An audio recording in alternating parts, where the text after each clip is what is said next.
अरे सर्व सज्जन माता बंधू आणि भगिनींनो, आपल्या सर्वांना आमचा प्रणाम. आजच्या या प्रवचन सेवेसाठी निवडलेला विषय की मनुष्य, धर्म, परंपरा, संस्कार, संसार आणि समाज यांचं काय एकमेकाशी घुटळ आहे, हे कसं एकमेकाला जोडलेलं असतं, याचा काय परिणाम समाजाच्या सामाजिक जीवनावर होत असतात. म्हणजे जिथं धर्माचा प्रभाव असतो तिथलं सामाजिक जीवन, जिथे धर्माचा अभाव असतो तिथलं सामाजिक जीवन, ज्या घरात देवदेव चालतो त्या घरातल्या माणसावर असणारे त्याचे परिणाम हे व्यवहारात कुठे आणि कसे परिणाम करतात, याकरिता आजच्या प्रवचनासाठी निवडलेला श्लोक भगवद्गीतेमध्ये भगवान कृष्णांनी सांगितलेलं एक चिंतन आहे की ज्या चिंतनामध्ये भगवंत सांगतात, यत यत आचरती श्रेष्ठः तत् तत् एव इतर जनाः सहायत प्रमाणम करुते लोकः तत् अनुवर्तते. 4 चरणाचा श्लोक आहे. खूप छोटा आणि साधा सरळ आहे, पण मानवी जीवनाच्या प्रत्येक क्षणाला मानवावर केले जाणारे धार्मिक संस्कार त्याच्या वागण्यात कसे बदल करतात हे दाखवून देण्यासाठी प्रभावी आहे. याचा सरळ अर्थ काय?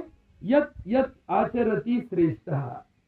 श्रेष्ठ या संज्ञेला प्राप्त असणारी लोक, माणसं, स्त्रिया, पुरुष जसे वागतात तत् तत् एव इतर जनाः, इतर लोक त्याचं अनुकरण करून वागतात. सहायत प्रमाणम करोते, ते ज्याला काम करतात त्याला प्रमाण म्हणून मानलं जातं, प्रमाण मानलं जातं. जसं इथं तुम्ही बसलात, मी बोलतोय, तुम्ही ऐकताय. इथे आजच्या परिस्थितीमध्ये या 1 तासात प्रमाण कुठे आहे? माझ्याजवळ आहे. आणि त्याला प्रमाण कोण मानणार आहे? तुम्ही मानणार आहे.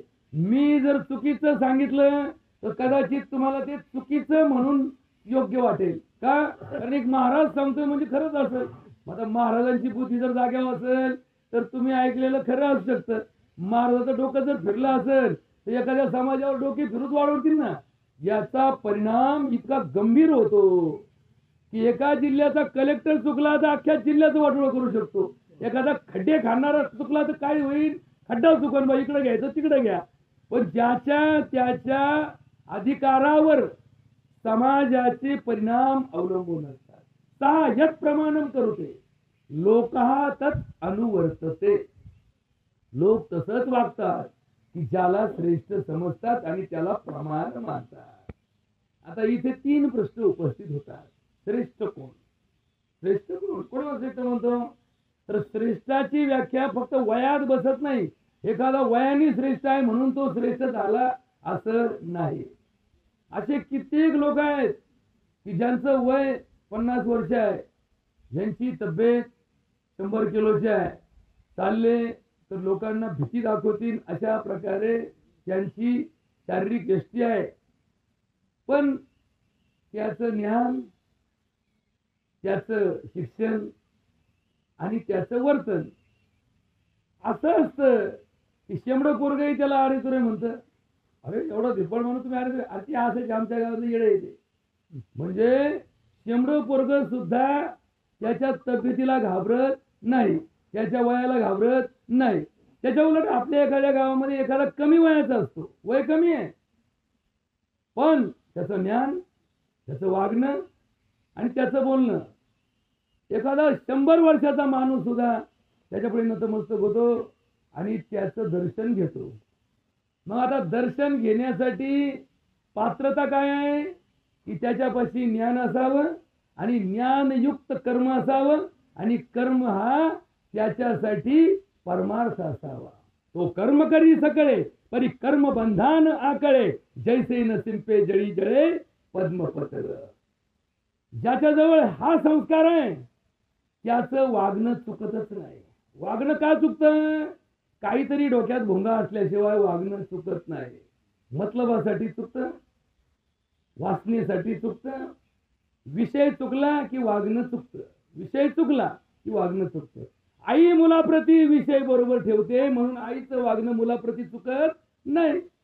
आईने जर स्वार्थ डोक्यात ठेवला तर मुलाचं संगोपन करू शकणार नाही. बघा, आईचं आणि लेकराचं नातं कशाचं आहे? वात्सल्याचं नातं आहे. कसं आहे? वात्सल्याचं नातं आहे. हा वात्सल्य भाव त्या मातेमध्ये असतो, म्हणून तिचं लेकरू सांभाळताना ती व्यवहार पाहत नाही. कोणत्या आईने कधी हिशोब डिग्रीचं लिहून ठेवला का की तुला 2 वर्ष पाजलं, रोज पावशेर तर प्याला असतील का नाही? भाव दर बाजार भावानी बा 25 रुपये रोज दर बा, तुला 2 वर्ष पाजली इतकं झालं, कुणी बिल लिहून ठेवलं? या नदीने तुम्हाला आयुष्यभर पाणी दिलं, आयुष्यभर तुम्हाला जपवलं, आयुष्यभर तिच्या पाण्यावर तुम्ही जगले. या नदीने कधी बिल पाठवलं की बा एवढं माझं बिल झालं, मागच्या पिढीत एवढे लाख झालते, या पिढीत एवढे झाले? नदी न पिये अपना जल, वृक्ष न खाये अपना फल. एखादा आंब्याचं झाड फळ देतं म्हणून त्याचं बिल पाठवतं का? तुम्ही हॉटेलात गेले आणि आमरस खाल्ला, तुम्हाला फुकट जाऊन देते का? तो म्हणे, ए भाऊ 50 रुपयाचा रोज प्याला, 10 रुपयाची GST लागला, 60 रुपये काढ, तरी बडीशेपला हात लाव, नाही तर माझे पैसे फेड आणि मग इथून निश्चित. या बातामध्ये परमार्थ ज्याचा जमला त्याला व्यवहार कळला. तुकडोजी महाराज एका अभंगामध्ये म्हणतात, परमार्थ ज्याला समजला त्याला व्यवहार समजलाच पाहिजे. व्यवहार न समजे ज्याला परमार्थ कशाचा त्याला. हे काय झालं? हे ढोंग झालं. मी भजन करतो, मी प्रवचन ऐकलं, मी देवदेव केला, मी श्रावण अख्खा उपवास केला, चातुर्मास धरला, त्या उपकार केले कोणा भाऊ? तुझ्यापासून कोणाला फायदा झाला? तुझा फायदा कोणाला आहे? तुला. तू करशील, तुला मिळेल. तू पुण्य केलं, फळ तुला मिळेल. तू पाप केलं, प्रायश्चित्त कोणाला घ्यावं लागेल? तुला घ्यावं लागेल. मग पुण्य पापाच्या या जगतामध्ये पापाची वाढ धरणारे का वाढले, पुण्याचा मार्ग का सोडून पळाले? याचा एकच अर्थ आहे, या कलियुगामध्ये माणसाचे विषय चुकले. कोणाला श्रीमंत व्हायचं असेल, श्रीमंत काय बिन पैशाचं होईल का? सर, एखाद्याला श्रीमंत व्हायचं काय लागेल? श्रीमंत व्हायला पैसा लागतो. मग पैसा तुम्ही जर मोलमजुरी केले, समजा तुम्ही रोजगार हमी योजनेत कामाला गेले, तुमचा बंगला आयुष्यात बांधून होईल का? नाही. बंगला बांधायची ज्याच्या डोक्यात सुप्त इच्छा आली त्याला काय करावं लागेल? लोकांची मुंडकेच बनावं लागतील ना, 2 लोकांना गंडेच घालावं लागतील ना. एका डॉक्टरला जर हॉस्पिटल बांधायचं ठरलं तर त्याला पेशंटचा मुंडका सोडून कोणाचं मुंडकं त्याचं हायचं आहे का? अहो, उलट तुमच्या घराला लाईट बिल किती रुपये? 5 रुपये युनिट प्रमाणे असेल. आम्हाला 10 रुपये युनिट आहे. तुम्हाला पाणीपट्टी 1000 रुपये असेल तर आम्हाला 2000 रुपये. तुमच्या बंगल्याला घरपट्टी जर 2000 रुपये असेल तर आमच्या हॉस्पिटलला 4000 रुपये. मग आम्हाला काय करून सरकार आणून देतं का? आमच्या गाडीला पेट्रोल सरकार देतं का? आमची गाडी चालवायची म्हणल्यावर मुंडकं कोणाचं मोडायचं? आला का धर, आला का काप. शेवटी कापल्याशिवाय आमचा उद्धार नाही. मग या उद्धारापायी डॉक्टरनी लुटले पेशंट, वकिलाने लुटले असे. अहो, वकिलाकडे गेलं ना, एखादी केस इतकी साधी सोपी सरळ असते, 2 तारखेत निकाल लागला पाहिजे. पण 2 पिढ्या निकाल का लागत नाही? कारण या वकिलाच्या 2 पिढ्या पोषीन कोण? यांना खाऊ घालीन कोण? सरकार यांना अनुदान देईन का? डॉक्टरने लुटला पेशंट, वकिलाने लुटला असेल, दुकानदाराने लुटला गिराईक.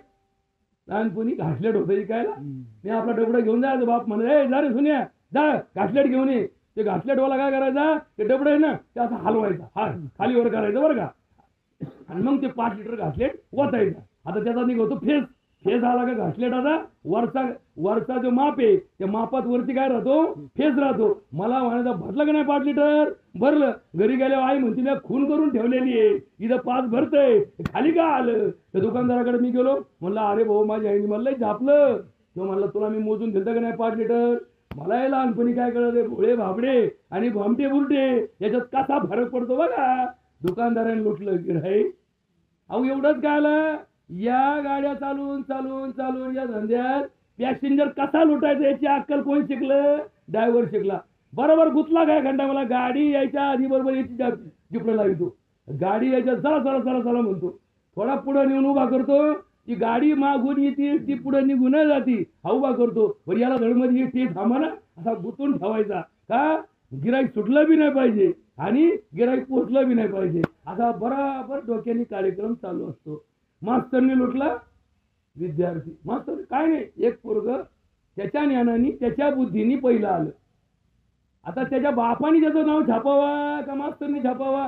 मास्तरनी बोर्ड लावला, आमच्या शाळेचा अमुक अमुक विद्यार्थी पहिला आला, याचे गुरुजन, आता यांनीच लिहिलं, हाच गुरुजन यांनीच लिहिलं, याचं श्रेय या सगळ्या गुरुजनांच्या कृपेने. आणि मग आता या शाळेत हा पहिला आला, या शाळेतले 8 पोरं नापास झाले, यांचं वाटोळं कुणी केलं? जर याचं श्रेय मास्तरनी घेतलं असेल तर या 8 पोरांचं वाटोळं कोणामुळे झालं? मास्तरमुळे झालं. जर दवाखान्यात 4 पेशंट नीट झाले असतील, याचं जर श्रेय मी घेत असेल तर 2 मेलेल्या पेशंटचा अपवाद कोणावर यायला पाहिजे? माझ्यावर यायला पाहिजे. पण परमार्थ सांगतो, कर्मण्येवाधिकारस्य मा फलेषु कदाचन मा कर्मफले हेतुभिः माते संग अस्तु अकर्माणि. कर्म सिद्धांत सांगतो, अरे चांगलंही तू करीत नाही, वाईटही तू करीत नाही, तू फक्त कर्म करतो, त्या कर्माचं फळ तुझ्या हातात नाही. दवाखान्यात इंजेक्शन दिल्यावर गुण येईन का रिॲक्शन येईन हे मला माहित नाही. त्या देवाच्या कृपा असेल तर त्याचा गुण येतो, देवाची कृपा नसेल तर त्याच इंजेक्शननी माणसाला रिॲक्शन येते, माणसं बिनसूत पडतात. हे आधी कळत असतं आम्ही काही येड लागलं आम्हाला टोचायला. तुम्हाला कोणती गोळी चालत नाही हे कधी कळणार आहे? ती गोळी खाल्ल्यावर कळणार आहे का आधी तुम्हाला गोळी दाखवली तुम्हाला पाहिलं हो तुम्ही खाऊ नका तुम्हाला चालणार नाही? असा कोणता विद्या आहे, असं कोणतं ज्ञान आहे, असं कोणतं तत्व आहे की तुम्हाला आधी सांगेल? पेरायच्या आधी बाबाऱ्या म्हणून का तुम्हाला हे यंदा नको पेरू बरं का, यंदा दुष्काळ? बामन म्हणले, पण बामनाचं पंचांग आणि पाऊस यांचा कुठं मेळच बसाना, सध्या कुठंच मेळ बसाना. पंचांग उघडलं म्हणले यंदा दुष्काळ आहे, आणि पाऊस तर बघा पडला, म्हणले यंदा लय अंदानी आहे, पाऊसच पडाना. यांच्या पंचांगाचा त्यांच्याशी संबंध का राहिला नाही? कारण व्यवहार चुकला की परमार्थ चुकतो, आणि परमार्थ चुकला की पंचांगही चुकायला लागतं. या कलियुगात या जसा एखादा पोळा भरताना पाटलाचा बैल मानाने आत येतो, वाजत गाजत गाजत त्याला आत आणते, मग त्याचा पहिला मान दुसरा मान, आणि पोळा फुटला की तुम्हाला वाटतं का पहिला बैल कोणाला सुटतो? अरे पोळा फुटला का निघाले उधळत, म्हणले आता कोणाचा पहिला निघाला काय कळलं नाही बा, म्हणले सगळे उधाळले. तसा हा समाज पोळा फुटल्यावानी सगळा काय आहे? उधाळलेला समाज आहे. इथं चांगलं कोणाला म्हणायचं आणि वाईट कोणाला म्हणायचं याचं उत्तर कोणालाच कळना. धी धृती स्मृती विभ्रष्ट कर्म यत करुते अशुभम प्रज्ञापराधम तदुच्यते सर्व एवं प्रकोपनम. हा सगळा प्रकोप आहे. एखादा श्रीमंताचा सत्कार करायला जावा तर ते श्रीमंत कसं झालेलं असतं याचं उत्तर सापडायला गेलं तर ते हाणून ठोकून काढायचं लायकीचं असतं. लोकाला लुटल्याशिवाय जगात माणूस पैशाने श्रीमंत होऊ शकत नाही. जगात श्रीमंती एकच आहे की ज्याला कोणाला लुटायची गरज नाही, ती म्हणजे ज्ञानाची श्रीमंती. ज्ञानाने श्रीमंत होणाऱ्या माणसाला कोणाला लुटायची गरज नाही. समजा मी एक पुस्तक वाचलं, मग ते पुस्तकाचं वाटोळं होतं का? नाही. ग्रंथ आणि गुरु यांच्याकडून मिळणारं ज्ञान हे जगात एकमेव असं साहित्य आहे, एकमेव असं कर्म आहे की जे घेतल्याने वाढतं, आणि ज्याला दिलं त्यापेक्षा ज्याने दिलं त्याचं अधिक वाढतं. बरोबर का? तुमच्या पुढे प्रवचन करून माझं ज्ञान घटेल का माझा बॅलन्स उडणार आहे की नाही? बा माझा 2 रुपये बॅलन्स होता आणि तुमच्याकडे आलो तासभर भुगलो त्यातला 1 रुपया उडला. उलट तुमच्या सानिध्यात तुमच्या समोर 2 विषय मांडताना माझं धारिष्ट्य वाढेल, माझी स्मृती जागृत होईल, विसरलेला एखादा अभंग पुन्हा माझ्या पाठात येईल, त्याने काय होईल? माझी उजळणी होईल. त्याच्यात तुमचा फायदा काय की माझ्या तोंडून निघणारे 2 शब्द कदाचित आयुष्यात पहिल्यांदा तुमच्या कानावर पडले असतील, तर कदाचित त्याचा परिणाम तुमच्या वागण्यावर, तुमच्या संसारावर, तुमच्या समाजावर होण्याची शक्यता आहे. होईलच याची खात्री नाही. का नाही? कारण लोक तोंडी परमार्थ करतात. जसं प्रॅक्टिकल आणि थेअरी, एखाद्या परीक्षेला 2 परीक्षा असतात, थेअरीचा पेपर, प्रॅक्टिकलचा पेपर. तसा परमार्थ सुद्धा इथं थेअरीचा पेपर चालू आहे, याचं प्रॅक्टिकल कुठे आहे? संसारात आहे, समाजात आहे, कुटुंबात आहे. पण दुर्दैवाने परमार्थ फक्त थेअरी पुरताच चालू आहे. इथं फक्त तुम्ही बोलायचं, ऐकायचं आणि घरी गेलं का आपल्या आपल्या नादात आपल्या आपल्या विषयाला धरून आपल्या आयुष्याचं वाटोळं करायचं. अरे भगवद्गीतेमध्ये सर भगवान कृष्ण एका ठिकाणी सांगतात, या समाजाला जर तुम्हाला भगवंत सोडून दुसऱ्या नादाला तुम्ही लागलात तर तुमचं काय होणार आहे? वाटोळच होणार आहे. कसं होणार आहे? तुम्ही जर पैशाच्या नादी लागला तर पैशापायी तुमचं नातंही तुटणार आहे, संसारही मोडणार आहे, आणि तुम्ही किती श्रीमंत झाला तर समाज तुमच्यापासून दूर राहणार आहे. नको बा उंटाचा मोका घ्यायला. आता उंट कोण? जो मोठा असतो. लोक म्हणजे तू उंटाचा मुका घ्यायला. मग तुम्ही मोठे होणं चांगलं का समाजाबरोबर चालणं चांगलं? समाजाबरोबर चांगलं चांगलं. याचा उत्तर सांगताना एका ठिकाणी ऋषी म्हणतात, बहुजन गताय सपंथाय गतम. बहुजन ज्या मार्गाने चालले त्या मार्गाने तुम्ही गेलात तर तुमच्या समाजात तुमची स्वतःची अवस्था एक समाजाभिमुख राहणार आहे. पण आता बहुजनच लुटायला निघाले, मग तुम्ही का लुटायला सोडिता? आता हे पाहून पाहून आमचे महाराज लोक इकडे घुसले. पहिले महाराज लोक म्हणायचे बा काय द्याचा ते द्या, आणि तुम्ही दिलं मी समाधानी. आता महाराजांनी बामण सध्या यांचे भावफलक ठरलेले. असं आलं सकाळी 9ला कीर्तन असेल तर 11 घेईन, संध्याकाळी 9ला असेल 21 घेईन. का बरं? हे काय रिक्षा आहे का? रातची 12च्या पुढे डबल रेट होतो. नाही म्हणले संध्याकाळी आम्हाला बुकिंग द्यायचं असतं. मग बुकिंग द्यायला म्हणलं जसं पिक्चरचं तिकीट ब्लॅक व्हायचं ना, तशी आता महाराजही ब्लॅक व्हायला लागली. हो आमच्या गावात काळा होता येता का 9ला? नाही 2 जणांचं आवत नाही मला. अहो आम्ही 11 देतो, अहो आम्ही 21 देतो. मग महाराजाला वाटलं बरं चाललंय. महाराज मग 31 देता का? मी आलोच आपलीच बाई. तर त्याच्यातून काय घडलं? यांचे भावफलक तयार झाले. मग यांचे जेव्हा भावफलक तयार झाले, यांच्या अंतःकरणात भाव राहिले नाही. का नाही? म्हणे नाही भाव, म्हणे देवा मले पाव. अशाने देव काही पावायचा नाही हो. देव काही बाजारचा भाजीपाला नाही. दगडाचं देव त्याला वडाराचं भेव. बरोबर का? तुकडोजी महाराज सांगतात, मी माझ्या मनाने नाही देतात वडरी पाठवून माझ्याकडे. दगडाचं देव त्याला वडाराचं भेव, मातीचं देव त्याला पाण्याचं भेव, लाकडाचं देव त्याला अग्नीचं भेव, सोन्या चांदीचा देव त्याला चोराचं भेव. अशानं देव काही पावायचा नाही हो. देव काही बाजारचा भाजीपाला नाही हो. मग देव कुठे? भाव तिथं देव, इथं संतांची वाणी. आचारा वाचून पाहिला का कुणी? आचार हा सगळ्यात महत्वाचा विषय जगात आहे. तुमचा भजन बंद करा पण आचरण सुधरा. भजन चालून आचरण वाईट म्हणल्यावर तुमचा अर्थ काय काढला? लोक डचकायला लागले. पहिले लोक माळकऱ्यावर विश्वास ठेवून जगात काम करायचे. माळकरी ना सोरे, मग जा तुम्ही घेऊन बिंदास. लोक म्हणते माळकरी बरं का, जरा जपून राहा, जरा जपून राहा. का? कारण उस डोंगा पर रस नव्हे डोंगा, का भुल्ला सी वरलिया रंगा. कमान डोंगी परत तीर नव्हे डोंगा, का भुल्ला सी वरलिया रंगा. या वरच्या रंगाला बहुरूपी असतो ना, बहुरूपी गावात यायला बरं का लहानपणी. हे चालतो धरून नेतो. आता आम्ही हापशेट्टीतले, आम्ही हो पोलीस आला आम्ही लपून बसायचो. मग आमच्याही म्हणायचे अरे काही नाही, बहुरूपी असतो, तू काय धरून घेत नाही. त्याला खायचे वांदे. त्याला बघ 2 रुपये दिले का तर लगेच जाईन. आता मग त्याला 2 रुपये दिले की जायचा नाही. त्याची कॅश टाकायची, तुला खाली टांगेन, वर करीन, मुंडका वर, तुला खाली, तुला असं करीन तसं करीन, तुला उंदराची गाडी आणीन, तुला असं घेऊन जाईन. मग त्याची कॅसेट आली का आम्हाला अजून भीती वाटायची. उंदराची गाडी आणि ती कशी बंद करायची? आणि उंदीर चावला मग जसं ते लहान पोरग भोकाडीला घाबरतं ना, हे आई म्हणते भोकाडी आली झोप, तशी ही परमार्थाची भोकाडी करून ठेवली. आणि देवाच्या नावाने आम्ही आमचे परमार्थक धंदे सुरू केले. तेव्हापासून या भोळ्या भाबड्या समाजावर त्या देवाचा परिणाम सत्कर्मासाठी परिवर्तित होण्याऐवजी त्यांच्या भोळेपणाचा फायदा आम्ही घेऊन आमची टोळी निर्माण झाली. आणि आमचंच आता इथून पुढे टोळकं तुमच्या जगात काच लागायला लागला. एखाद्या गावात सप्ताह म्हणलं की पहिला विषय येतो वर्गणी किट ठेवायची. अरे एखादा शेतकरी त्याला 1000 रुपये म्हणजे तुम्ही चट्टा समजता का? 1000 रुपये 4-5 एकरचा असू द्या, तुमच्या डोंगरातला असू द्या, 1000 रुपये जर त्याच्या आयुष्यात त्याला मागितले ना तर त्याला हृदय पिळवटून काढावं लागतं त्या 1000 रुपयासाठी. आणि असे आमच्यासारखे मोठ्याले कुठून तरी येते 2-5 रुपये इकून तिकून भुरट्यावानी चोरटून काढलेले असते. आणि म्हणतो मी 2 देतो, तू 1 दे. आता तुझे 2 चोरटीचे भाऊ. परमार्थाची पैसा कोणता घ्यावा याचा नियम होते, आता नियम तोडे. एक भाजपा आलं आणि म्हणलं तुमच्या देवळाला 1,00,000 रुपये देतो. आम्ही लगेच बाकीचे बदले हे भजनी बाजू सरका शेट आले. अरे पण हे शेटनी काय केलंय?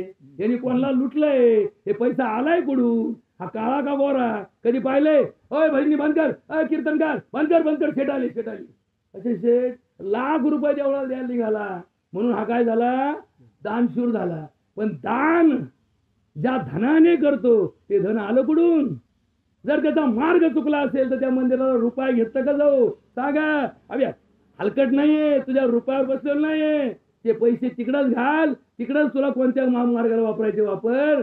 सत्कर्मासाठी असा पैसा लावू नका, त्या मंदिराचं पावित्र्य वाढणार नाही. उलट अशा पैशातून बांधलेल्या मंदिरात अहंकाराची निर्मिती होईल. आणि म्हणून नामदेव महाराज म्हणतात, अहंकाराचा वारा न लागो राजसा, माझिया विष्णुदासा भाविका. पण आम्हाला अहंकार झाले, मंदिराची स्थापना करायची, मंदिराचे ट्रस्ट करायचे, मंदिराचे अध्यक्ष व्हायचे. अध्यक्ष म्हणजे देवापेक्षा मोठा झाला.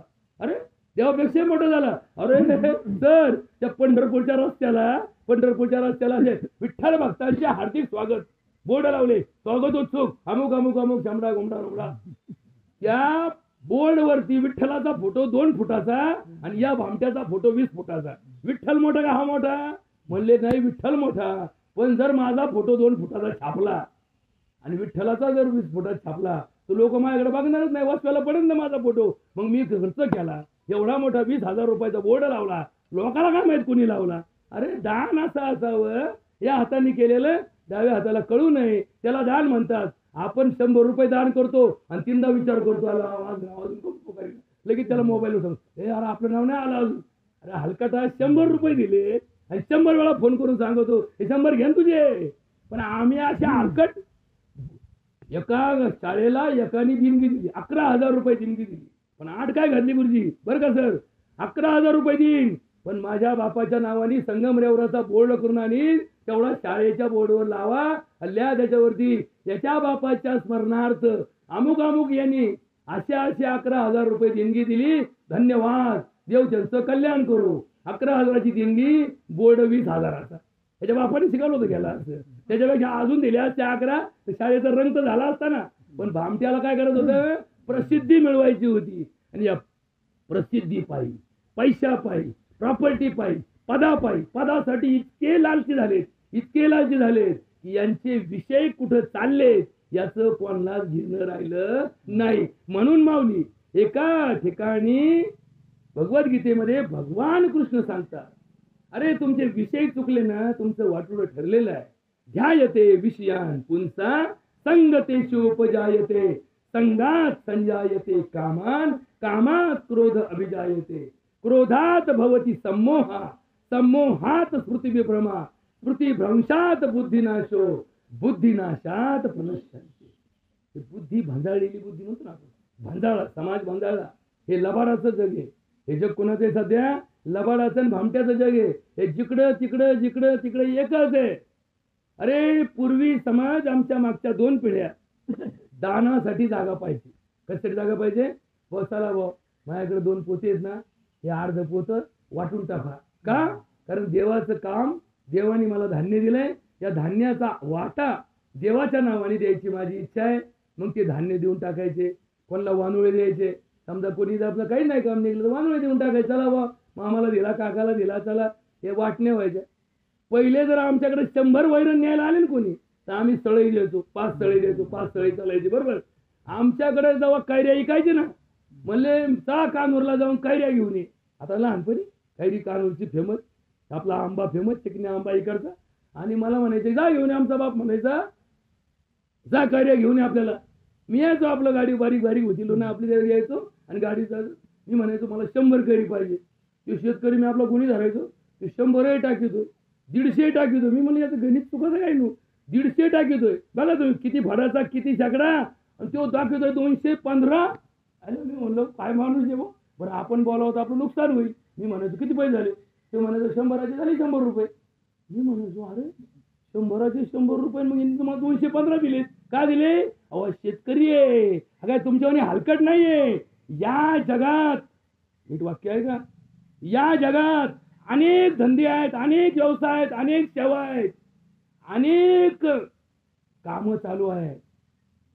मग कुणी राजा आहे तर कुणी प्रजा आहे, कुणी हेडमास्तर आहे तर कुणी मास्तर आहे, कुणी विद्यार्थी आहे तर कुणी शिक्षक आहे, कुणी डॉक्टर आहे तर कुणी पेशंट आहे, कुणी पॅसेंजर आहे तर कुणी ड्रायव्हर आहे, कुणी गिराईक आहे तर कुणी दुकानदार आहे, कुणी अधिकारी आहे तर कुणी पदाधिकारी आहे. या जगात एकमेव सेवा, एकमेव व्यवसाय, एकमेव धंदा असा आहे की ज्या धंद्यात पाप, लबाडी, चोरी, भुरटेगिरी करायला संधी नाही. तो एकमेव धंदा आहे शेतकऱ्याचा.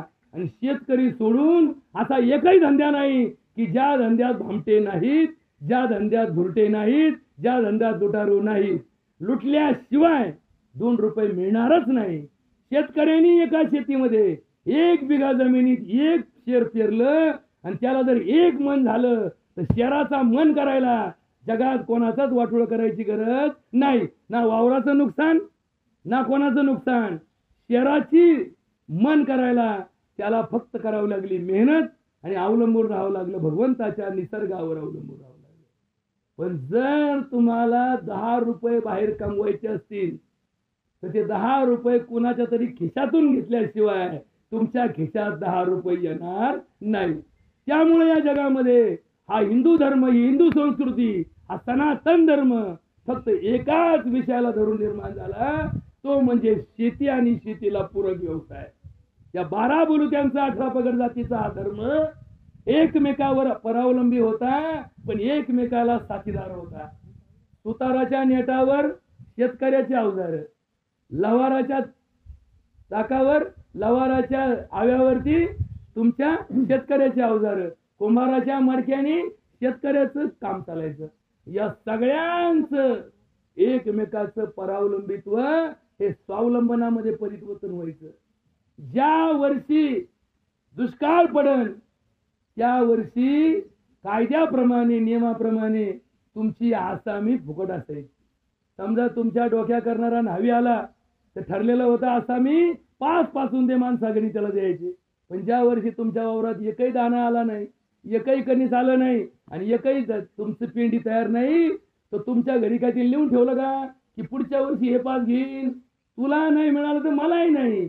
मग या कारणाने त्या काळात कुणाचा कुणावर बोजा नव्हता. आता तुम्ही बाजारात चप्पल आणायला गेले, त्याला काय घेणं पडलं, तुझं कर्ज आहे का, तू कर्जात डोबलाय, पैसे ठेवून माल घे. दवाखान्यात गेले, डॉक्टरला काय घेणे, तू उपाशी मरतो काय करतो, माल ठेव करून घे. एखादं पोट दुखायला लागलं, ते गेलं दवाखान्यात, मला डॉक्टर साहेब लय पोट दुखतो, सोनोग्राफी करायची. ऍडव्हान्स भरा ऍडव्हान्स. अहो मी नाही अचानक आलो, मला काय माहित होतं का माझं उद्या पोट दुखणार आहे म्हणून खिशात ठेवतो का, नाही. मग तुझं पोट तू निपटायला जा, कुणीकडे जा, आणि वर्गाला इकून तिकून सरकारी दवाखान्यात. डॉक्टर 11 वाजता येतील, ते बापाने शिकवलं होतं का की 11 वाजता आजार निर्माण होतील, 11 ते 5 आजार असतील, 5 नंतर आजार बंद होतील. आमची अशी संस्कृती निर्माण झाली, 11 वाजता डॉक्टर येतील. मग तोवर काय करायचं, खाजगी दवाखाना पाठच उघडतो, कारण याला मालाची गरज आहे ना, पाठच 5 लावून बसतो. एखादं काम बघा, इतकी माणसाची बुद्धी भंजाळली. 1 एकर वावर खुरपायला मी बाया लावल्या. किती बाया लावल्या? 4 बाया लावल्या. त्या 4 बायांनी 10 दिवस 1 एकर वावर खुरपलं. अजून दुसरं 1 एकर वावर खुरपायचं होतं. बाया म्हणल्या उक्त द्या ना आम्हाला, उक्त द्या ना. मग त्यांना उक्त दिलं. ज्या बायांनी माझं पहिलं 10 दिवस खुरपलं, उक्त घेतलं, 5 दिवसात खुरपून झालं. आला म्हणलं काय फरक पडला, म्हणले हे रोजाचं काम असतं, हे अंगावरचं काम असतं. आणि म्हणलं रोजाच्या कामात आणि अंगावरच्या कामात जर बदल होत असेल, याचा अर्थ कर्मदोष आहे का कर्मवृत्तीत फरक आहे. याचा अर्थ असा आहे, कर्म का करावं याचं उत्तरच आम्हाला माहित नाही. याचं चिंतन चुकतं म्हणून आम्ही चुकतो. आणि म्हणून जगामध्ये तुम्ही श्रीमंत झालात याचा अर्थ तुम्ही मोठे झाला असं नाही. जोपर्यंत तुम्हाला सकल समाजामध्ये जगताना दुसऱ्याचं सुखदुःख ते आपलं सुखदुःख हे वाटत नाही, तोपर्यंत परमार्थ तुम्हाला कळणार नाही. म्हणून तो तुकाराम महाराज एका अभंगामध्ये म्हणतात, जे का रंजिले गांजिले त्यासी म्हणे जो आपुले, तोची साधू ओळखावा देव तेथेची जाणावा. मृदू सबाय नवनीत तैसे सज्जनाचे चित्त, ज्यासी अपंगिता नाही त्यासी धरिजो हृदयी. जे करणे पुत्रासी तेची दासा आणि दासी, तुका म्हणे सांगू किती तोची भगवंताची मूर्ती. तर दासादाशी लांब राहिले. आमच्या पोराबरोबरचा आमचा व्यवहार आणि आमच्या पुतण्याबरोबरचा व्यवहार बघा बरं. आपलं डोकं चाललंय पोराला उजवं आणि पुतण्याला डावं. का, ह्यो माझा पोर आहे ना, माझ्या भावाचा पोर आहे. एवढी जर आमची बुद्धी भांजाळली, या जगाचं काय घेऊन बसले तुम्ही. हे सगळं काय आहे, नाटक आहे. हे सगळं काय आहे, थोतांडे. हे देवदेव चालणं, देवाची पूजा करणं, हे सगळं कोणाचं लक्षण आहे, भामट्याचं लक्षण आहे. बघा तुकडोजी महाराज एका अभंगामध्ये म्हणतात, ज्यासी नको करणे काही त्याने द्यावी देवाची ग्वाही. आपली पापे लपवावी सर्व ही पाठीमागे, लोकात वाढवावा भ्रम आपले चुकवावे श्रम, देवाची नावे चालवावे कुकर्म, त्याने समाज बिघडिला. बघा मावशी, एक गोष्ट सांगतो. या देशामध्ये क्रांती झाली, या देशामध्ये इंग्रजांना हाकलून देण्यासाठी आंदोलन झालं. त्या आंदोलनामध्ये लोकमान्य टिळकांना अटक झाली. लोकमान्य टिळकांनी अटक झाल्यानंतर गीता रहस्य नावाचा ग्रंथ लिहिला. बरोबर, खरंय ना? खरंय. ज्या वेळेस महात्मा गांधींना अटक झाली, महात्मा गांधींनी सर्व धर्माचा अभ्यास करून सर्व धर्म पात्रतेचा निर्णय घेतला. ज्या वेळेस पंडित नेहरूंना अटक झाली, पंडित नेहरूंनी डिस्कवरी ऑफ इंडिया नावाचं पुस्तक अटकेमध्ये लिहिलं. गेल्या 20 वर्षात किती लोक अटक आहेत? पार कोट्याधी संत अटक आहेत. या संतांनी 20 वर्षात किती पुस्तकं लिहिली? या 20 वर्षात या संतांनी किती परमार्थिक प्रगती केली? यांनी फक्त डोके भडकून दिले, रस्ता रोको केले. अहो आमच्या त्याला सोडा, तो निष्पाप आहे. तो जर निष्पाप असता तर त्याच्यावरती असे आरोप झाले असते का? नाही. त्यांच्या आश्रमाच्या चौकशा झाल्या. आश्रम कशाचा? सत्संगाचा. आता सत आणि संघ या दोन गोष्टीचा अर्थ नीट काढून घ्या. सत्संग म्हणायचा आणि तिथं कोणता संघ चालू आहे? विषयांचा संघ चालू आहे. असे सत्संग चालू झाले. तेव्हापासून लोकांचा महाराजांवर पण विश्वास राहिला नाही, परमार्थावर पण विश्वास राहिला नाही, आणि हळूहळू देवावरचा सुद्धा विश्वास कमी करण्याचं काम या आमच्यासारख्या भुरट्या भामट्या महाराजांमुळं या देशात घडायला लागलं. अरे आमची भोळी बाबडी लोक या भगवंताच्या जीवावर आयुष्य काढायची. ज्या घरात बाईला दिलं त्या घरात ज्या दिवशी तिला अग्नीच्या साक्षीने शपथ घ्यायची, ती शपथ परत तिने पुढे फलटवली नाही. आता तर लग्न करतो, राजरोज करतो, कोर्टात दावा केला तर याचा वकील म्हणतो असं म्हणायचं मी बाईला ओळखत नाही. मग ती बाई जाते कोर्टात आशेने की मला न्याय मिळेल. हा वकील तिथं उभा करतो त्या नवऱ्याला आणि म्हणतो ही बाई बघितली तू? नाही, त्या बाईला मी कधी पाहिलंच नाही. म्हणजे असं काय करतो, आपल्याला 2 लेकरं झाले. तो जज म्हणतो थांब, न्याय देवता आंधळी आहे. तो म्हणतोय ना तोपर्यंत तू गप्प बस, तुला बोलण्याचा अधिकार नाही. त्याची साक्ष घेतली, याची साक्ष घेतली. हे जन्मोजन्मीचं नातं 2 मिनिटात तोडायला या कोर्टाची संमती मिळायला लागली. अरे एक विचार करा महाराज, पालात राहणाऱ्या पोरांचे लग्न कधीच थांबत नाही. पालात राहणाऱ्या माणसाचे आईबाप कधीच वृद्धाश्रमात जात नाही. पालात राहणाऱ्या संसारात कधीच घटस्फोट होत नाही. त्याच्या उलट महालात कोणाचाच आईबाप राहत नाही. महालात कोणाचे संसार सुखाचे होत नाही. म्हणून तर तुकडोजी महाराज काय म्हणतात, राजा सजी महाली सौख्य कधी न मिळाली, ती सर्व प्राप्त झाली या झोपडीत माझ्या. महाली मऊ बिछाने कंदील सामदाने, आम्हा जमीन माने या झोपडीत माझ्या. भूमीवरी पडावे ताऱ्यांकडे पहावे, प्रभू नाम नित्य गावे या झोपडीत माझ्या. येता तरी सुखे या, जाता तरी सुखे जा, कुणावरी नाही बोजा या झोपडीत माझ्या. जाता तया महाला मत जाव शब्द आला, भीती न कुणा वयाला या झोपडीत माझ्या. पहारे आणि तिजोऱ्या त्यातून होती चोऱ्या, दारास नाही दोऱ्या या झोपडीत माझ्या. महालात चोर गेले चोरून द्रव्य नेले, ऐसे कधी न झाले या झोपडीत माझ्या. चित्तात अन्य रामा शब्दी उदंड प्रेमा, येती कधी न कामा या झोपडीत माझ्या. वाडे महाल राणे केले अनंत जाणे, तो राहतो सुखाने या झोपडीत माझ्या. बघा बघा आता एक वाक्य आहे. असे अनेक बंगल्यावाले लोक आहेत बरं का सर, अनेक बंगल्यावाले लोक आहेत. टाइमपास बनवून किंवा लोकांचं ऐकून दिंड्यात येते बरं का, दिंड्यात येते. बरं दिंड्यात काय लॉजची व्यवस्था नसती भाऊ, की दिंडी मुक्कामाला आली मग हा वारकरी लॉजवर मुक्कामाला गेला. दिंडीत काय असती, राहुटी असती. राहुटी टाकायची, राहुटी म्हणजे काय, जमिनीवर सतरणी टाकायची, वरून एखादं कापड बांधायचं आणि त्या राहुटीत झोपायचं. हा रोज डनलॉपच्या गादीवर झोपणारा, रोज एसी मध्ये झोपणारा, पण ज्या टायमाला 10-20 किलोमीटरचं पायी अंतर चालतो आणि रात्री त्याला जेव्हा त्या राहुटीत झोपतो, याला झोप कधी लागती हे कळत नाही. पहाटे जेव्हा काकडा सुरू होतो तेव्हा हा आपोआप उठवतो. घरी हानी गाजराचे घड्याळ फुट टाकले, गजर झाला किंवा असा ठोका टाकतो गाजराच्या घड्याळावर. अरे बापऱ्या, सकाळी सकाळी कुठं, आता गजर कोण लावला, यांनीच लावला. झोपात कोण होता, योच होता. गजर कधी वाजला, यांनी जेव्हा लावला तेव्हाच वाजला. पण याचाच घड्याळ यांनी झोपाच्या नादात हा बोक्का टाकला, घड्याळ फुटलं. सकाळी बोलतो आयला पश्चाताप झाला, मी तर गजर लावला होता, मला जायचं होतं 10 वेळा खोच्याच्या म्हणून मी लावला, पण झोपच आवरा ना. झोपाच्या नादात काय केला, घड्याळाचंच वाटलं कोणतं आहे, घड्याळाचं म्हणजे इकडचे बघा, नाही तिकडचं दुसऱ्या घड्याळाचं नाव घेतात. हो ती कानाला हात लाव, तिकडे उचलू नका. कोणत्याही पक्षात गेले आणि कोणत्याही नेत्या मागे राहिले तर माल तोच असतो, फक्त पॅकिंग बदलत. तसं आपण नाही का, वांगे झाले, टमाटे झाले का खोके आणले, एक्सपोर्ट क्वालिटी म्हणजे काय, तेच टमाटर तेच वांग फक्त खोक्यात भरलं, लोक म्हणतात हा द्या, हे खोकं द्या, का वर लिहिले एक्सपोर्ट क्वालिटी. तसं हे पक्ष सगळे एकच, सगळे मतलबी, सगळे भामटे, सगळ्यांना फक्त काय पाहिजे, सत्ता पाहिजे. यांना काय घेणं नाही, कोण कुठं कसा काय याच्यासाठी जास्त नाही. आपली पोळी कुठं भाजन, जो तवा गरम असेल तिथं आपली पोळी भाजन, एवढा यांच्या डोक्यात खटका. यांच्या कशाला, आम्ही त्यातलेच ना, एका गावचा सरपंच, मी काय डॉक्टर म्हणजे फक्त डॉक्टर नाही महाराज, मी डॉक्टर आहे, MD झालेलो आहे, पुणे विद्यापीठाचा गोल्ड मेडलिस्ट आहे.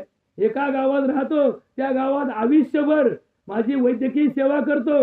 माझा बापही डॉक्टर होता, माझी आई डॉक्टर होती, माझा आजाही तलाठी होता पण डॉक्टरकी करायचा, माझं पोरगही डॉक्टर आहे, माझी सोने डॉक्टर आहे, माझी लेकी डॉक्टर आहे, अख्खी खानदान 25 डॉक्टरांनी भरलेली आहे.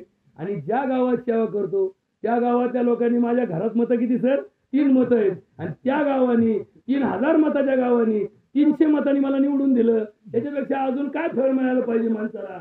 तुम्ही जितकं परमार्थ कराल लोक तुमच्याशी तितकं प्रामाणिक राहतील, पण तुम्ही का स्वार्थ ठेवला, लोक तुम्हाला पाडल्याशिवाय, तुम्हाला जागा दाखवल्याशिवाय राहत नाही. कारण या लोकांच्या हातात फक्त एवढंच असतं बरं का, हे बी हातात असतं असं नाही. याच्यातही व्यवसायीकरण आहे, याच्यातही अनेक गोष्टी आहेत, परंतु अजून काही लोकांच्या अंतःकरणात प्रामाणिकपणा टिकून आहे. म्हणून तर माऊली म्हणतात, ते खळांचे व्यंकटी सांडो त्या सत्कर्मे रती वाढो. म्हणजे जे खल आहे त्यांची सत्कर्माच्या प्रती असणारी भावना वाढव. म्हणजे काय, याचा अर्थ प्रत्येकाच्या अंतःकरणामध्ये सत्कर्माची भावना असते. एवढं कशाला, वाल्या कोळी एवढा वाल्या कोळी की ज्यांनी इतके रांजण भरूस्तर माणसं मारले, इतके लोक लुटले, पण शेवटी त्याच्या अंतःकरणात, जसं आपण इरझान आणतो ना, इरझान की बाई मला दही लावायचंय, इरझान पाहिजे, तसं त्याच्या अंतःकरणात सत्कर्माचं इरझान कुठून आणावं लागलं नाही. फक्त त्याला देवानी काय सांगितलं, नारदांनी सांगितलं, भाऊ हे इरझान आहे, हे लाव, तुझ्या अंगात आपोआप देवाप्रती भावना निर्माण होईल. एका क्षणात ते इरझान लागलं, एका क्षणात त्याचा सत्संग झाला, एका क्षणात वाल्याचा वाल्मिक झाला. आपल्या एवढे रांजण भरणारे नालायक आहेत का कोणी? नाही. इतके नालायक आहेत आम्ही नालायक, पण कसे थोडे नालायक आहेत. कुणी बाप हाकून दिलाय, कुणी आईशी बोलत नाही, कुणी बायकोची फारकत घेतली, कुणी बाहेर बायको असून घरात बनवून बाहेर राहिलेत. कोणाच्या डोक्यात काय बुद्धी येईल, कोणाचा विषय काय निघेल आणि कोण कुठं कसा काय करतो याचं चिंतन भगवंत सुद्धा करू शकत नाही. इतके तर आम्ही विद्या शिकलो. कशाची विद्या शिकलो? एका ऋषीने, बरोबर कसं, नीट ऐकून घ्या बारीक, मला काही काम नाही म्हणून आलो नाही बरं का सर. सकाळी आलते माझ्याकडे खाटा कमी, पेशंट ज्यादा ऍडमिट आहेत. आज सकाळी 9चा टाइमच्या 10ला जर मी दवाखान्यात पोहोचलो तर किमान 400 लोक बसून असतील. याला काय नाद लागला काय माहित भाऊ, याच्यापेक्षा पेताळाचा नाद बरा. रातच्याला कमीत कमी लगेच झोपल्यावर तरी तो जागा असतो. पहाटे सकाळी उठतो आणि कोंबला झिडतो, आमचं दुखणं कोण नीट करीन. म्हणून मला काम नाही म्हणून आलो नाही, पण तुमची कामं चुकू नयेत म्हणून माझ्यासाठी 2 शब्द ऐकण्याची परंपरा या धर्माच्या नात्याने तुम्ही प्रवचनातून मला दिली. हे माझं भाग्य आहे. का म्हणे माझं घडो त्यांची सेवा, तरी माझ्या दैवा वार नाही. काय सांगतो तुम्हाला मी, की हा विषय जो असतो, या विषयाला धरून एका ऋषीने सांगितलं की कलियुग आलं तर काय होणार आहे. कलियुग आल्यानंतर सूर्य इकडून उगवणार आहे का? नाही. चंद्र इकडून उगवणार आहे का? नाही. कलियुग आलं दुष्काळ पडणार आहे का? नाही. तो तर सत्ययुगात पण पडत होता. कलियुगामध्ये माणसं ऑक्सिजनवर जगतात, सत्ययुगात कशावर जगत होती? ऑक्सिजनवर जगत होती. सत्ययुगामध्ये माणसाला रोगराई होती, कलियुगातही रोगराई आहे. मग कलियुगात आणि सत्ययुगात फरक काय? ना कलियुगात वाघ गवत खायला लागला, ना कलियुगात गाय मांस खायला लागली. काय झालं? काहीच नाही. तुम्ही गाई पुढे मांस टाका, ती खाणार नाही. वाघा पुढे गवत टाका, खाणार नाही. त्याला उपाशी ठेवा, महिनाभर उपाशी ठेवा, ते मरल, पण मांस सोडून दुसरं काही खाणार नाही. त्या गाईला तुम्ही उपाशी ठेवा आणि तिच्या पुढे मांसाचं काय तुमचं केलेलं असेल ते टाका, खाणार नाही. ती गावरान असेल तर बरं का, जर सडा असतो तो कारखाना मला नाही सांगता येत त्याचा, पण गावरान गाय असेल ना तर हात लावणार नाही. कारण गोवंश हा शाकाहारी वंश आहे. माणसाचं काय खरंय, श्रावणात धरला उपवास, कसर काढली आखाडात, कसर काढली म्हणजे आता पुढे श्रावण लागायचं आहे म्हणून मग काय होतं नाही, मग श्रावणात काही होणार नाही, मग आताच घ्या कसर, म्हणजे पुढच्या महिन्याचा बॅलन्स आखाडाच उडून टाकला लोकांनी, असे तर लोक आहेत. आणि मग एका ऋषीने सांगितलं, सर काय सांगतात ऋषी, कलियुग म्हणजे काय, पुण्यस्य फलम इच्छन्ति पुण्यम न इच्छन्ति मानवः, पापस्य फलम न इच्छन्ति पापम कुर्वन्ति मानवाः. कलियुग म्हणजे मी पुण्य करणार नाही, पण पुण्याचं फळ मात्र मला मिळावं म्हणून प्रयत्न करीन. सप्ते घाला, सप्त्यात इना उभा करायला कुत्र नाही, बळच झालं ना, इनाचं पूजन करा, अहो नको मी येतो कधी येतो, काल्याला येतो बघा. पहिल्या दिवशी सप्ताह उभा करायला 4 माणसं, पहिल्या दिवशी कीर्तनाला 40 माणसं, बघा बरं का, 40 माणसं, 4000 लोकसंख्येचं गाव, पहिल्या दिवशीच्या कीर्तनाला 40 माणसं. मग महाराजाचं कीर्तन कशा, तुम्हाला जर पुण्य कमवायचं असेल तर उद्या 4 मुंडके घेऊन या, कमीत कमी उद्याच्या महाराजा पुढे तरी 10 खूप असायला पाहिजे ना, पुण्य कमवा. मग ही बाई खोरपायला म्हणजे उद्या आहे बरं का, नाही उद्या नक्की बरं का, आज मला सवड नव्हती. म्हणजे परमार्था सवडीचा विषय का, हे काय पिक्चर आहे का, म्हणून आता पिक्चरचं तिकीट काढायचं रविवारी नाही, करावी तातडी परमार्थाची. तुका म्हणे इह लोकीच्या व्यवहारे, नका डोळे दुरे भरुनी राहो. हे मधुरा आपल्या अभंग आले का, हे आमचे वारकरी पुरे होते, नाही आपण श्लोक काढितो पुढे हा अभंग काढितो.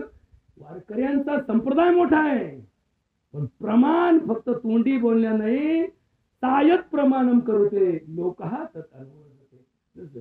बोलावं तसं वागावं, बोले तैसा चाले त्याची वंदावं पाऊले. आमच्याकडे काय झालंय, बोलण्याचीकडे वागण्याकडे, आमचं वागणं विचारूच नका, आम्ही फक्त तुमचं यायचं महाराज म्हणून आमच्या पायावर डोकं ठेवायचं आणि तुमचं कल्याण होईल असं वाटायचं. आमचं नाही झालं तुमचं काय व्हायचं, आम्ही सुधारू नाही तुम्ही काय सुधारायचे.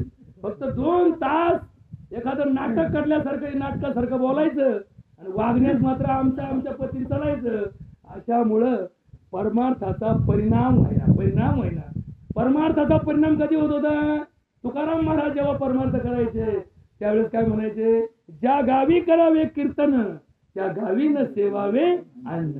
का, समजा मी या गावात कीर्तन केलं आणि तुमच्या खोट्याच्या घरात गेलो, जेवलो, याला म्हणले महाराज जेवून खाऊन गेला, म्हणजे महाराजाचा परमार्थ काय झाला, पाणी गेलं त्याच्यावर 5 गड्यावर. म्हणून महाराज काय करायचे, समजा जर इकडे तुमच्या गावात कीर्तन असेल तर कानोरात सांगायचे का मी आता आलोय गावात आता मी इकडे येतो आणि मग तिकडे येईल, मग रात्री तुमच्या घरी जेवण करेन. ज्या गावात कीर्तन आहे त्या गावात महाराज जेवत नव्हते.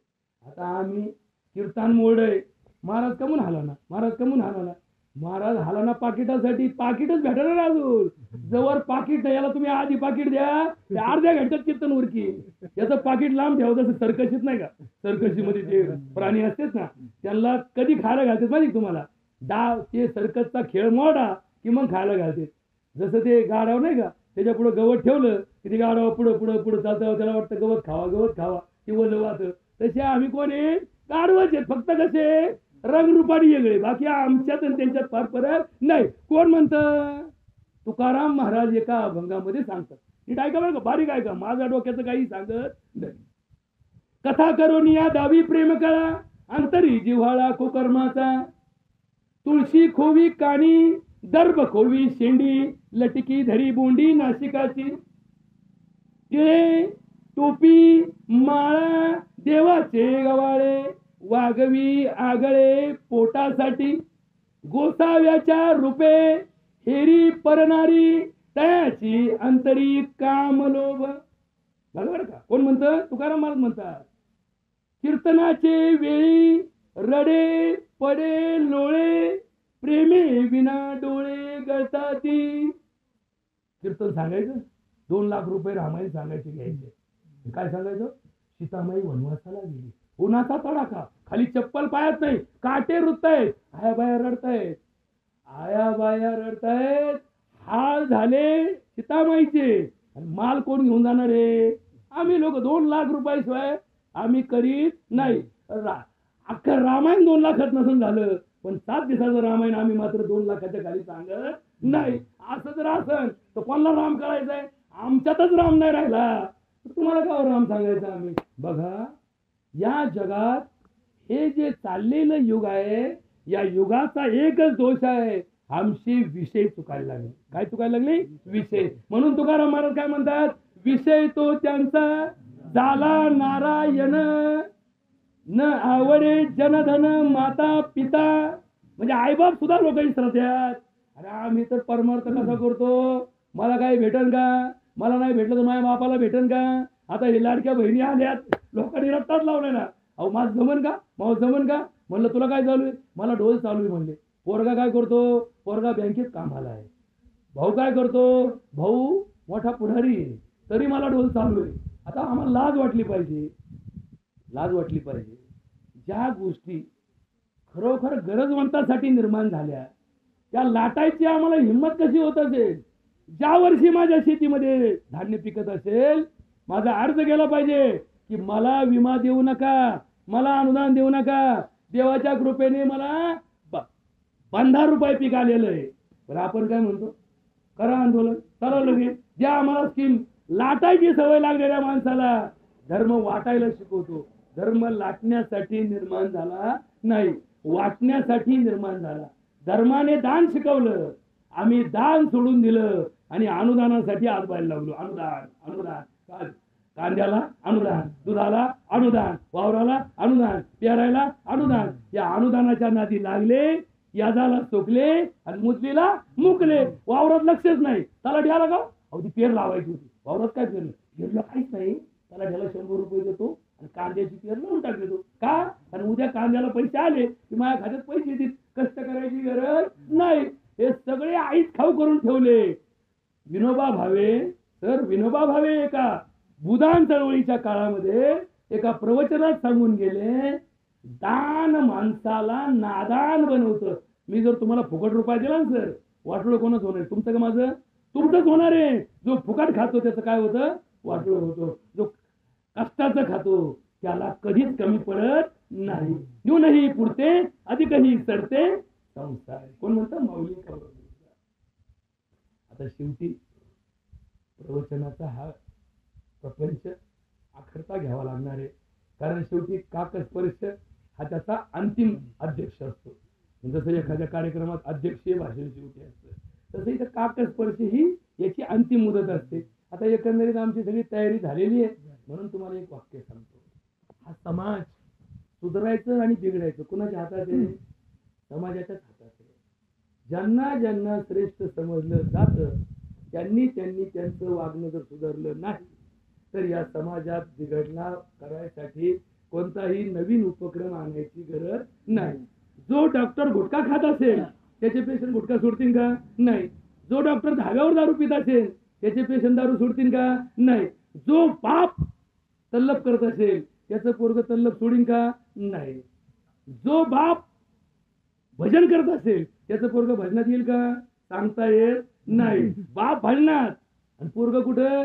पोरग चाललंय तिकडं बाहेर धाब्यावर चाललं. म्हणले बाप भजनी, बाप वारकरी आणि पोरग गेलंय वारीला. म्हणले आमच्या वाऱ्या चालल्या पंढरीला, त्याच्या वाऱ्या चालल्या चौफुल्याला. बघा बरं का, पोराच्या वाऱ्या चौफुल्याला, बापाच्या वाऱ्या पंढरीला. पोरग का नाही? चांगलं आणि वाईट हे माणसाच्या बुद्धीवर नाहीये, हे वातावरणावर असते म्हणे. कोण म्हणतं? तुकडोजी महाराज एका गंगामध्ये म्हणतात, वाईटा करता सहज प्रवृत्ती काही केल्यास सुधरेना ते.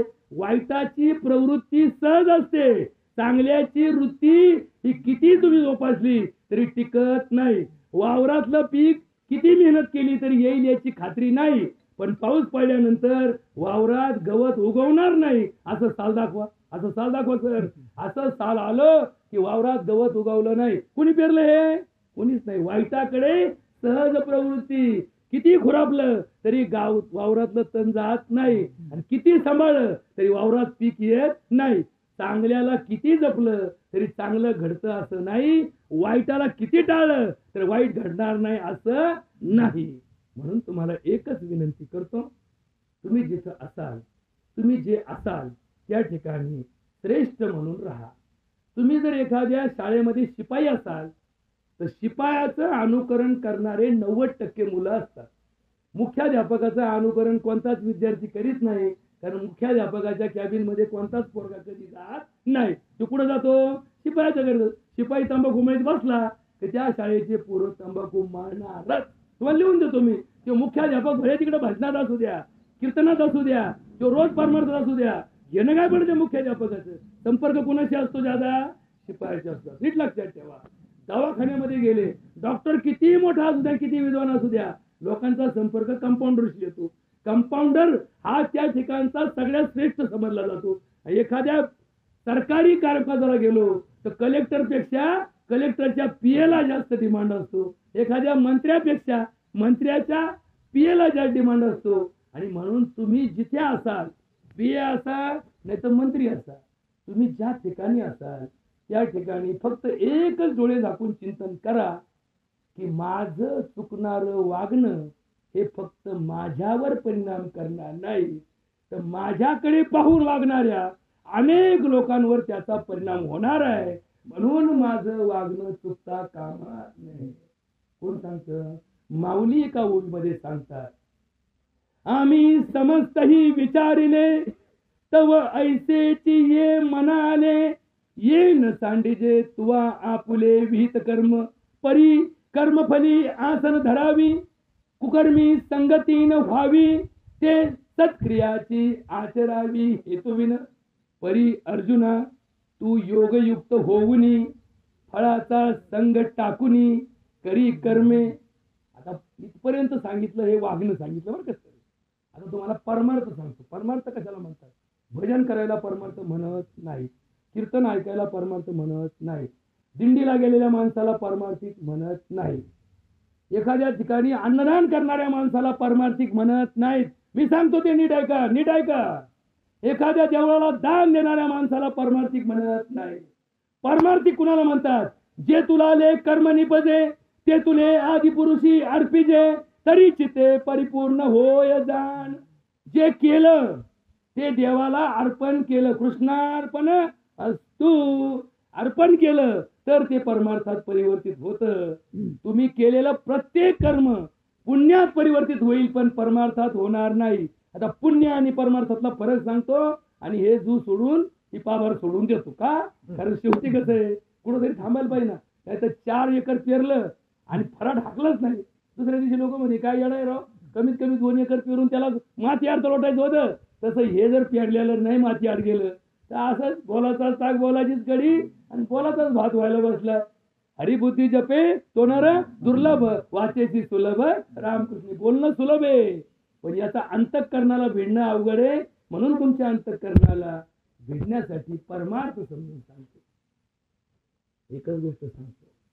एक डॉक्टरनी त्याच्याकडे आलेला पेशंट जर पांडुरंग म्हणून तपासला, अरे चला लोक दिंडीला जातात, वारीला जातात, त्यापेक्षा पांडुरंग माझ्या दारात आलाय, त्याचं पोट दुखतंय आणि त्याला जर मी नीट केलं तर तुम्हाला असं वाटतं का या देशात इतके नालायक लोक राहतात, त्याला नीट केल्यानंतर सुद्धा म्हणून डॉक्टर साहेब मी रुपया देत नाही चाललो. अरे त्याची सेवा केली ना, तो माणूस आपोआप तुमच्या पुढे देतो. इतकं देतो ना, मला ज्या पेशंटला मी मागतो ना सर, ते पेशंट 100 मागितले तर 50 देते, आणि एखाद्याला मागितलं ना काय द्यायचं तुझे, तो 200 रुपये देऊन जातो. बघा बरं का, म्हणजे माझा अनुभव तुम्हाला सांगतो बरं का सर, माझा अनुभव. मी म्हणलं एखाद्याला, ओ डॉक्टर साहेब किती झाले? मी म्हणलं 200 झाले, तुला 100 काढले. आणि मी एखाद्याला सहज म्हणतो, आता मी पण एक परीक्षा, माझं डोकं थोडंसं जरा कसं असतं, या तुकारामाच्या नादाने लागून लागून मी पण थोडे प्रयोग करत असतो. एखाद्याला म्हणतो काय द्यायची तुझी, तू काय करतो 200 रुपये. त्याला काय माहिती, कारण जगात बाजार आमचा इतका भडकला आहे, जगात आमचा बाजार एवढा भडकला आहे, तर आम्ही वाटारू का लुटारू आम्हालाच कळलं ना. म्हणजे मरण परवडलं पण डॉक्टर नको, अशी जर भावना झाली, याच्या इतका दुर्दैवी समाज नव्हता. वैद्य वाचविती जीवा तरी कोण ध्याते देवा, काय जाणो कैसी परी प्रारब्ध ते पुरी उरी, अंगी दैवत संचरे मग तेथे काय उरे. बरोबर का? तुकाराम महाराज एका अभंगामध्ये सांगतात, डॉक्टरने जर पेशंट वाचवले असते तर देवाचं नाव कोणी घेतलं असतं का? नाही. डॉक्टरला देवा जागेवर बसवलं असतं, तुमच्याच पाय पडायचे. पण आमच्या दवाखान्यात आमच्या पाठीमागे फोटो कोणाचे असतात? देवाचे असतात. कशासाठी असतात? तुम्ही देवाला मानता म्हणून आम्ही फोटो लावतो बरं का. नीट बघा, आम्ही मानित नाही. त्या फोटोकडे पाहून तुम्हाला वाटतं की भगवंताचा फोटो आहे, मला नक्की गुण येणार आहे, असे आम्ही भामटे बरं का. बरं का, बघा, न्याय देतो न्यायाधीश, फी घेतो वकील, गुण देतो भगवंत, पैसे घेतो डॉक्टर. बरं का, नीट ऐकून घ्या. अन्न पचवतो कोण? भगवंत. अन्नम पचामी पुन्हांती अंतम पचामी अन्नम. हे लक्षात ठेवा. अन्न पचवण्याची विद्या कोणाकडे आहे? भगवंताकडे. खाण्याची विद्या कोणाकडे? हॉटेलवाल्याकडे. हॉटेलवाला खाऊ घालतो, पचवतो कोण? भगवंत. पैसे कोण घेतो? हॉटेलवाला म्हणतो काढ, 4 रोट्या खाल्ल्या, दुसऱ्या दिवशी जुलाब झाले, तुम्ही परत जाता हॉटेलला, माझे पैसे दे भाऊ, ते पोटे तुझ्या जुलाब वाट्या गेल्या, त्या जुलाब वाट्या जाऊ, त्या उलट्या वाट्या जाऊ, माझा माल ठेव आणि मोकळा होय. तरी म्हणतो खूप चांगला धंदा आहे, परमार्थ पण घडतो, पैसा पण मिळतो, लोकांची सेवा पण होती. यार भामट्यांनो, लोकांना फशीदा काय तुम्ही? गंडे घालता काय लोकांना तुम्ही? सांगितलं ना, शेतकरी सोडून या जगात सगळ्या भामट्या अवलाद आहेत. अहो एवढंच गायला दूध धंदा आहे. गाय येली की दूध देते. कोणाकडे देते? वासराकडे देते. आम्ही काय करतो? वासरू ढुसण्या द्यापुरतं ठेवतो. ढुसणी दिली तर वासरू आखडीचं, ती गाय आपली चाटायला लागली तर आपण लगेच खाली बादली लावून काढून घेतो. काय करतो आपण? चोरी करतो. कशात चोरी करतो? गायीनी वासरा करता दिलेल्या दुधाची आम्ही काय करतो? चोरी करतो. तुम्ही म्हणाल मग कृष्ण कोण होता? कृष्ण म्हणतो ना मी चोर होतो. कृष्ण काय म्हणतो? माखन चोर होतो. काय होतं? कृष्ण गोकुळात जायचा, पण ते आमची इतका भामटा नव्हता. आता आम्ही काय केलंय? पानवायला वासरू लागत नाही आम्हाला. आमच्या शहरी भागात म्हशी पानवायला 40 पैशाला इंजेक्शन मिळतं. 40 पैशाचं इंजेक्शन दिलं की म्हशीला पाना फुटतो, म्हशी दूध देते. पण त्या 40 पैशाच्या इंजेक्शननी जे दिलेलं दूध आहे ती जी बाई पिती, त्या माहितीचा गर्भ 9 महिने गर्भाशयात टिकत नाही. याचा कुणी अभ्यास केलाय? म्हणले बाईचा 2दा गर्भपात झाला, 3दा दूध गर्भपात झाला. बाईंनो, एक गोष्ट ऐका, तुमचा दूधवाला तपासा, त्याचं दूध कुठून येतं बघा, त्या दुधाला पानवायसाठी काय वापरतो बघा. हे 40 पैशाचं इंजेक्शन 40 कुटुंबाचं वाटोळं करून ठेवलं. आता आम्हाला सगळं होतं पण पोरच होत नाही. लोकांच्या पाभारी चालू आहेत आणि तेव्हा आमचे नांगर चालू होतो. म्हणजे लोकांना आमच्याकडे एक गंमत सांगतो सर. एका ठिकाणी एक पोरगी, चालू ना, संपलं ना, एक शेवटचं उदाहरण सांगतो, एवढं डोक्यात घ्या जरा. एक पोरगी दाखवायला एक नवरदेव त्या पुरीच्या घरी आला. पोरगी पाहायला. जसा नवरदेव त्या घराच्या दारात उभा राहिला तसा पुरीच्या आईला चक्कर येऊन खाली पडली. कोण पडली? पुरीची आई चक्कर येऊन खाली पडली. खाली पडल्यानंतर तिला पाणी विणी पाजलं, तिला उठून बसवलं आणि तिला विचारलं, भाई का म्हणून चक्कर आली ग? हो, यो मला पाहायला आला होता, अजून त्याचं लगीन झालं नाही, मग मला पोरगी झाली, माझी पोरगी लग्नाला आली तर यो पुरीच पाहतोय अजून, म्हणून तिला चक्कर आली. अशा उलट्या खोपडीचे आमचे समाज चालले. 18च्या आत कोणत्या पोरीचं लग्न करू नका, पण 21च्या पुढे कोणती पोरगी बिगर लग्नाची ठेवू नका. 21च्या आत कोणत्या पोराचं लग्न करू नका, पण 25च्या पुढे कोणतं पोरग बिगर लग्नाचं ठेवू नका. आणि जर ठेवलं तर त्याला जसा एखाद्या देवाला पोळ सोडितो, तसा एखादा बोकड सोडितो, तसे सगळे गोळा करा, टेम्पूत भरा आणि हिमालयात नेऊन सोडा. इथं ठेवू नका, नाही तर तुमच्या आया बहिणी सुरक्षित राहणार नाही. का? कारण शरीरे जायते नित्या वांछाम दृढाम चतुर्विधा बुभुक्षाच पिपासा सुषुप्ता आणि सुरत स्पृहा. हे शरीर भूक लागली की येडं होतं, हे शरीर तहान लागली की येडं होतं, हे शरीर झोप आली की येडं होतं, आणि या शरीराची वासना जागी झाली ते आया बहिणी पाहत नाही. बोला पुंडलिक वरदे हरी विठ्ठल श्री